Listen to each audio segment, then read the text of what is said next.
మళ్ళీ మీ భర్తలు నన్ను అంటారు, మీ సహోదరులు మీ భర్తలు నన్ను అంటారు, ఆవిడ ఏడవమందా అని మళ్ళీ నా మాటలు ఇలా తీసుకోవచ్చు. నా ఉద్దేశం అది కాదు. మనం ఎప్పుడు ప్రేమపూర్ణులుగా ఉండాలి. ఓకే, అది దేవునికి ఇష్టమైంది, అది దేవునికి చాలా ఇష్టమైంది. ఎందుకంటే దేవుడు మనల్ని ఒక ప్రత్యేకమైన కారణంతో పిలిచారు. బైబిల్ గ్రంథంలో పిలుపులు రకరకాలు ఉంటాయి.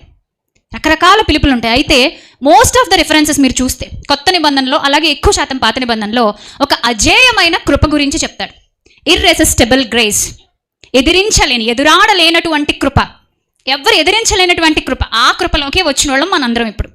అది అద్భుతమైన విమోచన ప్రణాళికలో ఒక భాగము. మనందరం పిలువబడిన వాళ్ళము, మనందరం సంఘానికి చేర్చబడ్డం. క్రిస్టియన్స్ అయితే ఏదో వస్తాయని, ఏదో పోతాయని, మనం ఏదో బ్లెస్సింగ్స్ కోసం మాత్రమే ఇక్కడికి వచ్చేంత చిన్నవాళ్ళం కాదు అని నేను అనుకుంటున్నాను. అవునా? మీరు అంత చిన్నోళ్ళ?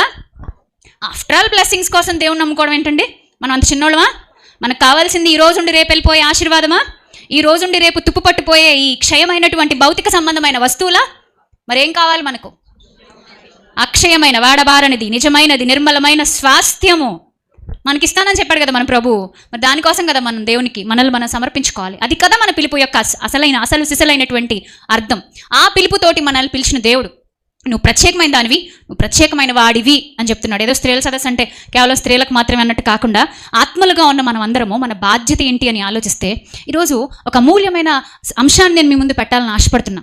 బైబిల్లో ఉన్న ఏ భక్తుడిని చూసినా, ఏ భక్తురాలిని చూసినా, వారి తృణీకార స్థితిలో వారు ఏం చేశారు? వారు తృణీకరించబడినప్పుడు వారు ఏం చేశారు? కీర్తనల గ్రంథం, దయచేసి ఒక్కసారి కీర్తనలు తీయండి.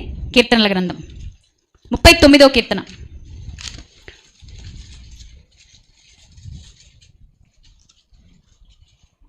కీర్తనల గ్రంథము 39వ కీర్తన 37 చూద్దాం. మొదట 37వ అధ్యాయము అంటే కీర్తన పైన చిన్న చిన్న అక్షరాలతో దావీదు కీర్తన రాశారు కదా. ఆయన ఏమంటున్నాడు? చెడ్డవారిని చూసి నువ్వు వ్యసనపడకు, దుష్కార్యాలు చేసేవారిని చూసి నువ్వు మత్సరపడకు, వాళ్ళు ఏమైపోతారు? ఎందుకు దావీదు ఈ మాటలు చెప్తున్నాడు? చెడ్డవారి గురించి ఎందుకు మెన్షన్ చేసి మాట్లాడుతున్నాడు? చెడ్డవారికి దావీదుకి ఉన్నటువంటి సంబంధం మీరు చెప్పగలరా? నీకంటే నాకంటే ఎక్కువ బాధలు పడ్డాడు దావీదు. తరమబడ్డాడు దావీదు.